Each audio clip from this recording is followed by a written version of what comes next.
My name is Vihan. Hi Vihan, my name is Kenyua. Okay, so we're doing a project and it's about fairness in sports. So this is our UIP exhibition project in grade 5 where this is the end of year assessment for our heads forward to going to the next to MYP. So this is the end of year UIP and we are focusing on fairness in sports. Fantastic. That's a really important part of sports. Sure. So we have some questions and the first one is, why are there no girls in the league? Well, the truth is, we have 2 girls in the league. And in this age group, because we actually have 1 girl, okay? But the truth is that we need to make a girls' league. There are no girls because we have not been fair to the girls. We think that, many people think that football is a game for boys. And that's not right, and it's not fair either. And so because of that, we end up having only 1 girl in the league. And you're right, we should have more girls in the league, or maybe we should have a league for girls. Right? Yeah. Actually, which do you think would be better? A league for girls? I think so. Sure. Okay. And that's actually something which we're planning to do. So how do you think we can encourage more girls to take part? Like you're saying, a league for girls, like how do we encourage, like let's say 7 girls per team, because you need, for this league it's 7 aside. How do you encourage 7 girls per team to take part in this league? Maybe one of the things would be we could make a rule and say if you want to participate in the league, you need to have more girls in your team. We could do that, but what we're trying to decide is, would it be better to make more girls per team, or to develop girls teams so that they can also play as much as, because they love the game as much as we guys, right? And 7 might be more than 1, but maybe there's even 20 girls who want to play, right? So we think that maybe we should make the league for girls so that we can have more girls playing, and that might be better than actually even putting them. So in your club, we would encourage them by saying, how can we get your team to develop a girls team? And one of the ways you could encourage that is by asking your coach and say, Coach, could we have a girls team? How could we have a girls team? And then you could support your team to build a girls team as well. And then we'll make a league where the girls team can come and play alongside you guys. How does the league promote ethical decisions? In a couple of ways. So I think there are different kinds of decisions which need to be ethical all the time. So for example, we have the referees on the pitch, okay? Now in football, the referee often makes the decision about what is right and what is wrong, what is a foul, what is not a foul. And we think by having good referees, that helps teach the players the rules of the game and what good decisions are about the game. Okay? But then we also take a lot of time to talk to coaches, to talk to parents, and to explain to them that the most important thing about this league is teaching children how to make good decisions. And that's more important than actually winning the game. Right?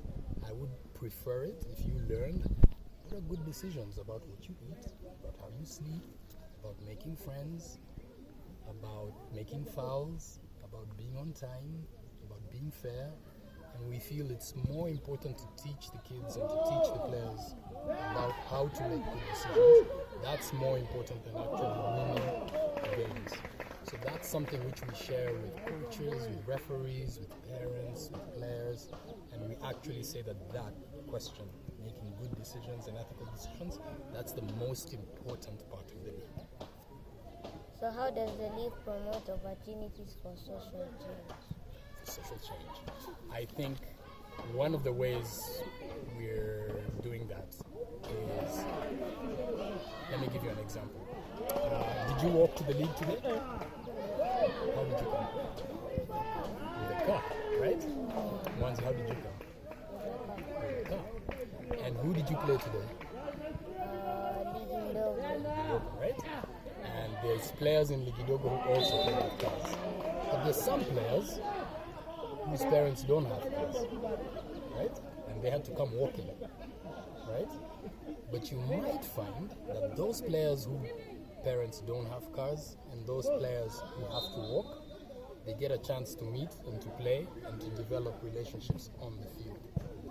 And that's a really important part of social change, because sometimes when you grow up in a place where you only play and meet with kids who go to the same school as you, right?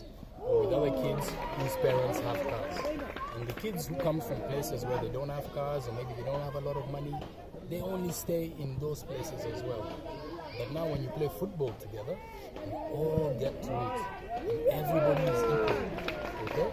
Whether you have a car or you don't have a car, whether you have shoes or you don't have shoes, okay? It doesn't matter. Once you get on the pitch and the game begins, everybody is equal. And learning how equal we all are, that's such an important part of social change. And that, I think, is one of the most important things I feel football can teach all of us. How does the league bring children from different backgrounds together? That is the most special thing about football, is that football and the league does exactly that. So we have now, where do you live? Where's home?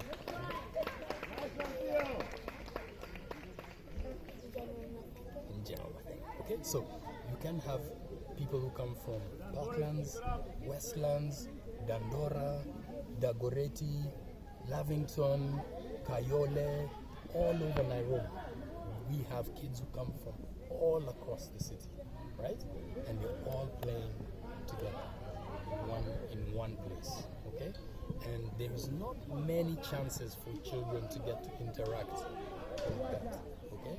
But things like football, and also things like all kinds of sport and art and music, they are very special because it allows kids from different backgrounds to meet and enjoy things that they all love, right? Because no matter where you come from, you all love football the same.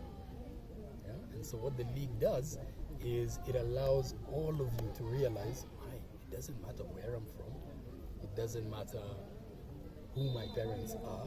What matters is that this guy and I, we all love the game, we're all having fun together, and we can learn about each other, right?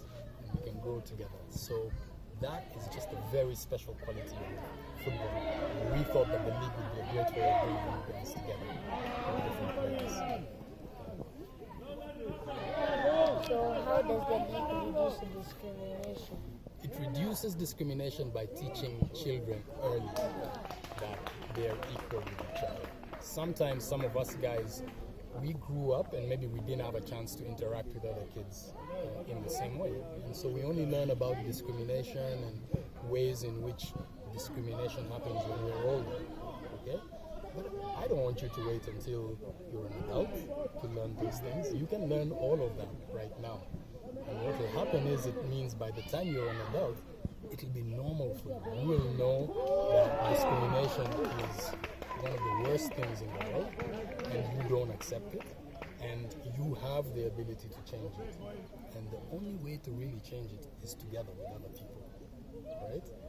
And we feel that if we can give you guys a chance to learn that early, then you will be much better at reducing discrimination than even we are as adults. You guys will be better at reducing discrimination than we are. So we're trying to reduce it by teaching you guys how to do it, and to teach you guys from a very early age. Thank you so much, guys. I appreciate it. Those were really good questions. Thank you.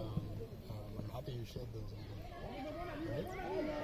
Okay.